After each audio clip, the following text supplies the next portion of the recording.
Hello students, स्वागत है आपका English competition exam with SSP में। लास्ट क्लास में हमने टीजीटी की 4 जो पोइट्स थे उनके बारे में स्टडी किया था and they were John Galsworthy and John Milton, William Wordsworth and last one was William Shakespeare and that was TGT UP TGT English. It means कि if you are preparation for UP TGT English then that video was for beneficial for you. And today now we are going to discuss UP PGT. देखिए PGT का जो syllabus है वो मैंने आपको इस video के लिंक डिस्क्रिप्शन में लिंक मेंशन कर दिया, उसमें आप अच्छी तरह से देख सकते हैं कि इसका क्या शेड्यूल्ड है, कब एग्ज़ाम होगा, कितनी सीट्स हैं, क्या क्या इसके टॉपिक्स हैं, क्या इसके सिलेबस हैं, everything I have mentioned there. So hope so कि आप उसको डिस्क्रिप्शन में देखेंगे और उसको समझेंगे। If you are filled that exam, I mean to say कि आपने अगर यूपी पीजीटी का एग्ज़ाम भरा है तो ये आपके लिए काफ़ी बेनिफिशियल होगा। सो यूपी पीजीटी के एग्ज़ाम खास करके इंग्लिश के सब्जेक्ट के लिए अगर आप प्रिपरेशन कर रहे हैं तो उससे रिलेटेड आपके लिए ये वीडियो बहुत ज़्यादा खास होने वाला है, क्योंकि ये आपके पहले पॉइंट हैं जो कि हम डिस्कस करेंगे and his name is John Keats. तो चलिए समय बर्बाद ना करते हुए आज की वीडियो स्टार्ट करते हैं। यूपी पीजीटी 2022, देखिए ये यूपी पीजीटी 2022 के लिए हमने विशेष करके वीडियो बनाया है, जिसमें जो पीजीटी इंग्लिश के जो स्टूडेंट्स हैं उनके लिए काफ़ी ये बेनिफिशियल होगा। तो इसमें जो फर्स्ट हमारे पॉइंट है उनका नाम है जॉन किट्स और इनका जो बर्थ है 1795 में हुआ है और डेथ जो ये 1821 में हुई है। जैसा कि मैंने आपको लास्ट क्लास में भी कहा था कि जो भी इंपॉर्टेंट वर्ड्स हैं, जो भी इंपॉर्टेंट इवेंट है, मैं उसे अंडरलाइन करता जाऊंगा और आप उसको ध्यान से देखेंगे। At the end of the video ये आपको उसमें कैप्चर करके भी दिया जाएगा कि आप डिस्क्रिप्शन में उसको सेम टू सेम वैसे ही देख सकें। अगर आपको स्टडी करना हो तो क्विक हाईलाइट के लिए it is very beneficial for you. So let's start today's video. Life, as I told you कि life, causes, work and honours के बिहाफ पे हम उसको डिवाइड करते हैं। तो जॉन किट्स की बात करते हैं। देखिए जॉन किट्स का पहले मैं आपको इंट्रोडक्शन देना चाहूँगा। जॉन किट्स एक ऐसे पोइट थे जिन्होंने काफ़ी कम एज में ही बहुत ज़्यादा प्रसिद्धि पा ली थी। इनके बारे में तो ऐसा कहा जाता है कि अगर इनको कुछ और ज़्यादा टाइम मिल जाता तो ये कॉम्पिटिटर हो सकते थे। किसके? शेक्सपियर के कॉम्पिटिटर हो सकते थे, क्योंकि इनकी जो लैंग्वेज थी लिखने की लोगों को आगे चल के बहुत पसंद आने लगी। आगे मीन्स की आफ्टर डेथ। तो कह सकते हैं कि जब ये व्हेन ही वॉज अलाइव उनके लिखे हुए जो राइटिंग्स थी या पोएम्स थी उनको बहुत ज़्यादा कह सकते हैं कि बहुत ज़्यादा गुड ट्रीट नहीं किया गया, बल्कि उसे क्रिटिसाइज़ किया गया। क्रिटिसाइज भी बहुत तरीके से किया गया था। इनकी पर्सनल लाइफ में भी बहुत ज़्यादा इफेक्ट पड़ा था। चलिए ये तो इंट्रो था, हम टॉपिक पे आते हैं। Was born in 1795 and died in 1821। ये आपको याद रखना है, 1795 and 1825।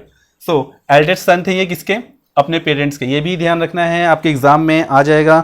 As I told you in last class and I only says to you that you have to learn all this event and all this characters, friends, honours, work, ये सभी आपको learn करना है। इट डजंट मैटर कि आप इनके personal life में घुस रहे हैं, क्या कर रहे हैं, हमें इस बात से मतलब भी नहीं है। Now we come to the topic. He was passionate for study. देखिए वो स्टडी के लिए पैशनेट थे और इस चीज़ की जो एविडेंस है उनके फ्रेंड्स ने खुद ही दिया है। उनके फ्रेंड्स ने बताया है कि वो स्टडी के लिए बहुत ज़्यादा पैशनेट थे।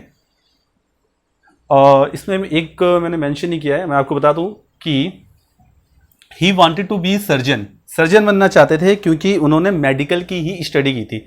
बट उनके जो फ्रेंड थे, उनके फ्रेंड का नाम क्या था? ली हंट। क्या नाम था? ली हंट। आपके एग्जाम में आ सकता है friends name who pressurise and forced him to join as a poetry. What is his name? So you have to tick Leigh Hunt पे आपको टिक करना है। So he lost his father. Starting में ही उन्होंने अपने फादर को एक एक्सीडेंट में खो दिया था और उनके मदर की एज हुई थी when he was only 15 years old. माँ और बाप दोनों नहीं थे एट द एज ऑफ 15 में। तो आप सोच सकते हैं कि घर के बड़े भी थे तो उन पर कितनी रिस्पॉन्सिबिलिटी आई होगी।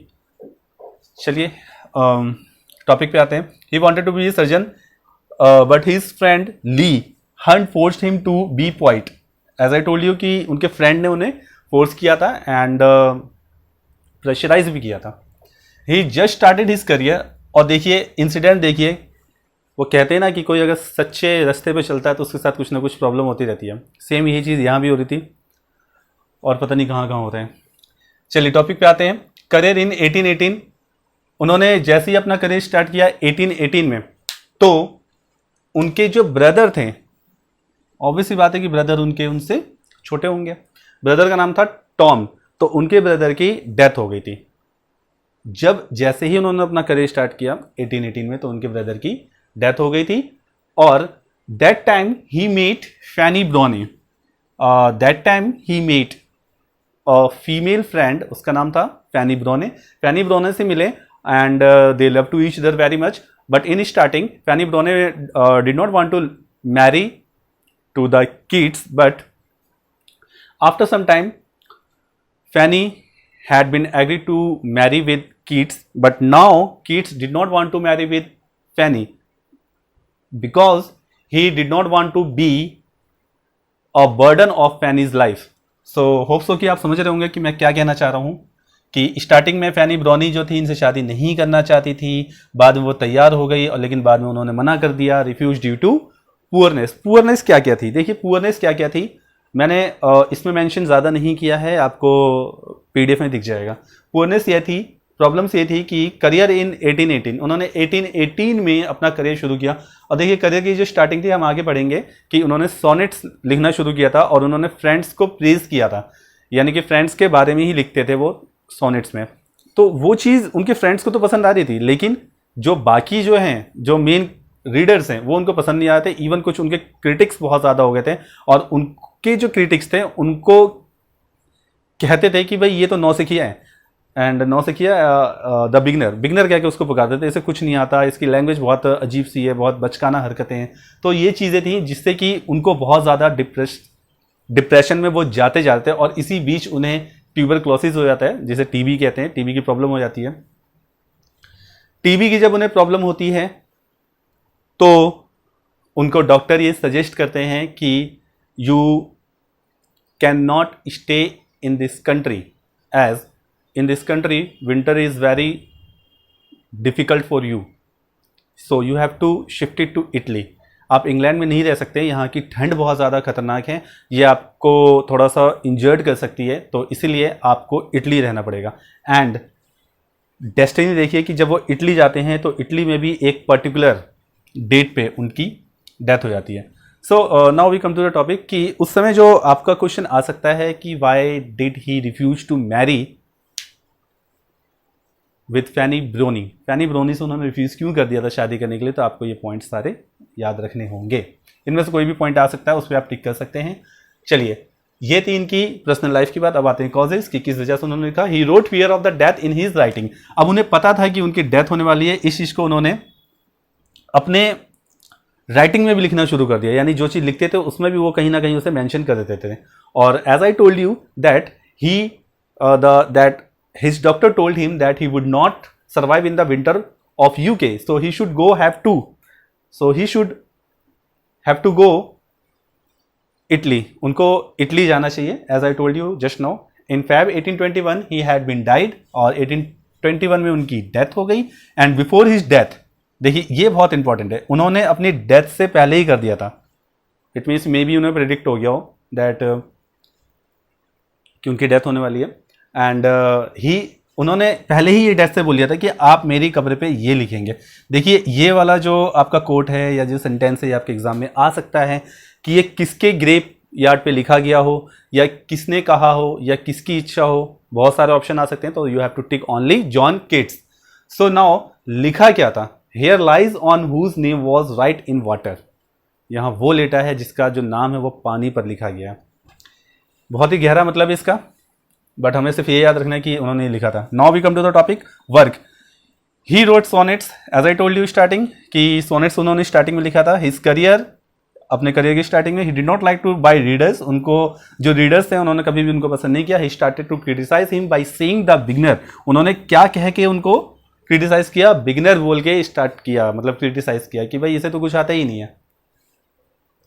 देखिए फ्रेंड्स, होता है, आप जो डिजर्व करते हैं कभी कभार वो नहीं मिलता, इसका मतलब ये नहीं कि आपको कभी ना मिले, आपको रेगुलर कोशिश करती रहनी चाहिए। और आपके लाइफ में जो भी नेगेटिव थिंग्स हैं, जितनी जल्दी हो सके आप नेगेटिव थिंग्स से अलग होइए और उनसे दूर होइए और एक पॉजिटिव चीज़ को आप फॉलो करें और कोशिश करें कि उस पॉजिटिव चीज़ को अपने में ढाल लें, अपने में अपना लें और इसी तरीके से आप अपने जो लाइफ है उसको अचीव कर सकते हैं, जो आपका एम है उसे अचीव कर सकते हैं। फॉर एग्ज़ाम्पल, आपने अपनी लाइफ में देखा होगा कि कई ऐसे लोग हैं जो कोई ड्राइविंग कर रहे हैं, कोई ऑटो चला रहा है, कोई रिक्शा चला रहा है, कोई टैक्सी चला रहा है। अगर आप उनसे पूछते हैं कि आपकी एजुकेशन क्या है, then he says you that whether he is completed B.Ed, M.Tech and even C.Tet। ये सभी एजुकेशन उन्होंने पूरा करके वो ये चला रहे हैं और वो आपको डीमोटिवेट कर रहे होते हैं। ऐसा नहीं है कि हमेशा गलती गवर्नमेंट की होती है, हो सकता है उन्होंने कोशिश नहीं की हो सकता है कि उनकी संगति ऐसी हो जिसकी वजह से वो बढ़ नहीं पाए आगे, या ऐसा भी हो सकता है कि वो इस चीज़ के लिए डिज़र्व ना करते हो, और ऐसा भी हो सकता है कि डिज़र्व करते हो मगर उन्होंने संगति अच्छी नहीं रखी हो। सो हमें जॉन कीट्स से बहुत सारी चीज़ें सीखने को मिलती हैं। पहले तो आप यही देख सकते हैं कि 95 से 21 कितना होता है, ओनली 26 ईयर्स। 26 ईयर्स में ही उनकी डेथ हो गई और 26 ईयर उनकी एज थी। 26 ईयर वो जिए नहीं थे। इट मीन्स कि 26 ईयर उन्होंने वर्क नहीं किया था। वर्क कितना किया था उन्होंने, only 3 years.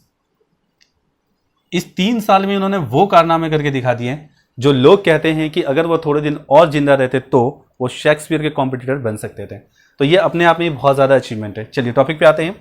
So the beginner in 1817 he started again to publish his work, और फिर 1817 में उन्होंने फिर से वर्क अपना स्टार्ट किया। देखिए ये बहुत बड़ी बात है कि आपको चारों तरफ से डिप्रेशन मिल रहा हो या कुछ ऐसी चीज़ें मिल रही हो कि आपको बोला जा रहा है कि you can't do it, you can't, you can not, हर तरह से यही बोला जा रहा है। लेकिन अगर आप अपने आप में डिटरमाइंड है, so you can do everything.